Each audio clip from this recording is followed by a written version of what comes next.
Welcome to Nordic Talks. I'm Pauline Madani. I'm the founder and managing director of Nordic Homeworks. We're the exclusive distributor of Kährs flooring here in the UAE. And today I have the pleasure to welcome Petra Lundblad, the designer of Kährs, who is here visiting from Sweden. Welcome to Nordic Talks. Thank you, Pauline. Thank you for having me. Now, Petra, how did you actually get into working as a designer and in this field? Tell us a little bit about your background. I've been working with Kährs now for 1.5 years, and before that I've been basically in the flooring business around 15 years. Been working as a designer for vinyl flooring, but also for rugs and tufted rugs. So I've been designing floors for about 15 years. What's new is the material, the wood material, and I find it really, really interesting because it's alive and it works. You have to sort of work with the material, and I find that really, really interesting as a designer because you can't really control it, or you can, but it has its own life, and it also has a lot of different textures, and you can add a lot of story to it, which I find it really, really interesting. So when talking about wood as a material, what is the actual design process that goes behind creating a new collection from concept to delivery? Yeah, I tend to look into like interior trends and zooming out and looking at the broader picture. I think that it's important when you're sort of designing a floor that you actually think how and where it's going to be used. I think that's very important. So I try to take in the full picture of interior, like colors, wall colors, kitchens, who will it end up at? What consumer will it go to?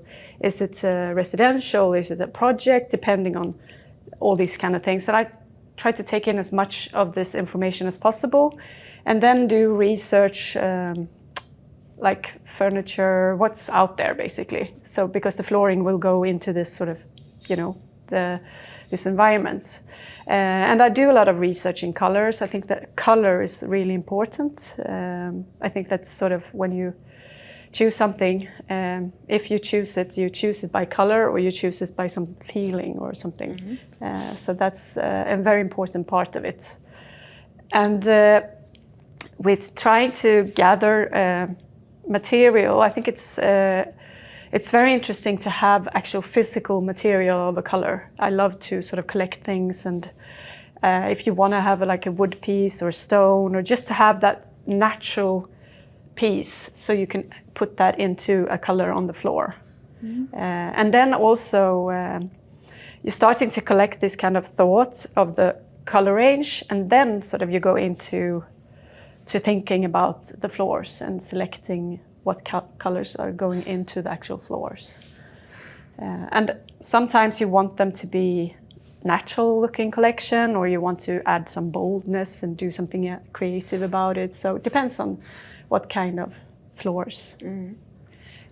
It sounds super interesting, but I'm sure it's even harder than that. Yeah. Because you're talking about the design, but then how do you transmit your vision into the actual product? Yeah, no, it's then you need to convince people also that you're doing something that's actually working. So it can't just be the creative part. I think it needs to be taking into account a bit of the business side and also the customers and sort of who will be the final customer. So when you sort of do this, you work through selection and starting as using the material as your drawing board.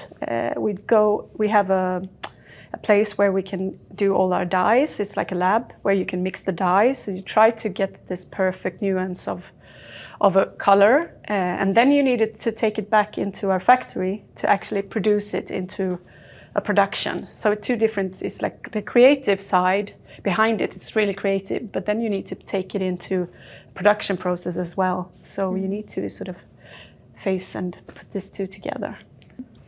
So you design the floor, you have a vision. What happens after the vision has been created? How do you make it reality? it's I think the first part of making the floor is really creative and sort of craft-like, and you do sort of, you're almost being like an artist and you can play around. And I try to be sort of, I mean, from my background, as I love to, I have to touch the material, be tactile.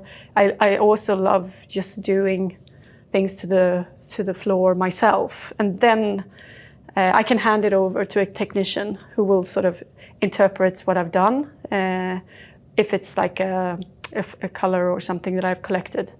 And then you need to sort of work with that together with someone who's really professional and knows what they're doing.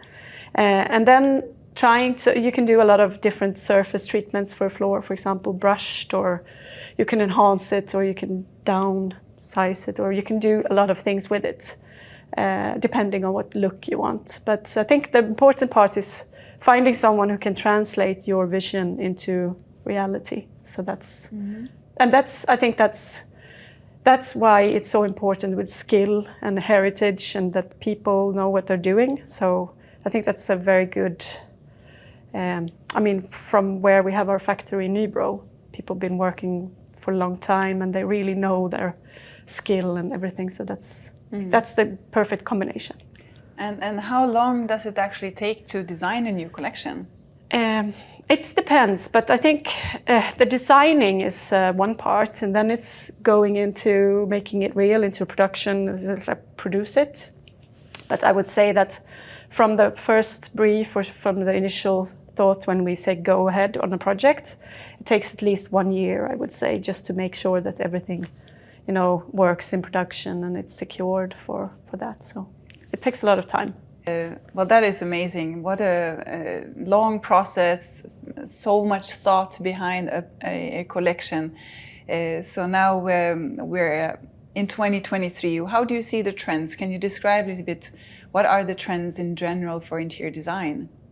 Yeah, I think it's continuing from where it were, because I think that COVID has been a lot of made in the world into a different place.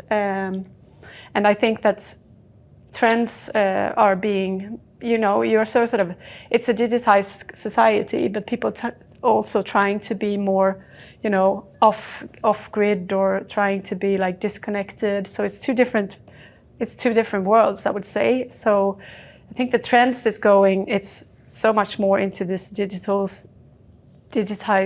world, where you have all these kind of new materials popping up. And I think it is a project that's really inspiring, which is they make bricks out of construction waste and all these kind of things that you're sustainable and making new materials out of old, but then also taking care of the actual materials, that's, for example, forests and woods. So you actually leave it behind for the next generation, and sort of that you are actually aware of what the planet does not have, endless resources. Thank you so much, Petra, for joining me today and for coming to Dubai. We are truly blessed and grateful to have heard the story of the design behind Kährs' beautiful flooring. Thank you so much.